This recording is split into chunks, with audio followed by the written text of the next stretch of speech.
After more than 2 years of internal debates and discussions with the Environmental Protection Agency, Mercedes-Benz has decided not to put diesels in any of its passenger cars in the U.S. market. The brand's only diesel offerings will be Sprinter vans. During the Detroit Auto Show, head of R&D for Mercedes car group Källenius said diesels only account for 3% of brand sales at most, hence, the diesel doesn't fit into our portfolio in the U.S. Dieselgate encouraged the EPA to target the emissions of every diesel sold here, and Mercedes took a few bullets. In early 2016, the U.S. Department of Justice asked Daimler to have a look at Mercedes' diesel certification process.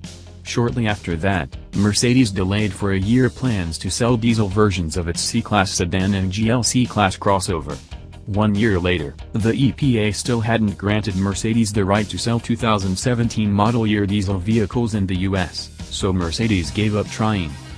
In the wake of EPA investigations into Fiat Chrysler's diesel emissions, Mercedes said last year that the EPA had taken such a hard line on diesels that functionalities that are common in diesel vehicles were being labeled as undisclosed auxiliary emission control devices and potentially impermissible.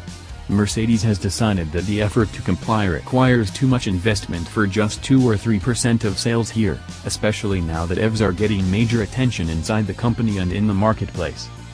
Despite US and worldwide diesel sales facing big challenges, UBS Group predicts worldwide diesel market share will decline to 4% of passenger cars by 2025, from 13.5% at the end of 2016. Some US entrants remain in the game. Outside of trucks, the traditional diesel vehicle, BMW offers an oil-burning 3 Series and X5, Chevrolet has a turbodiesel Cruze, and Jaguar Land Rover, which said 10 to 15% of its US sales were diesels, offers a range of models from this to the Range Rover,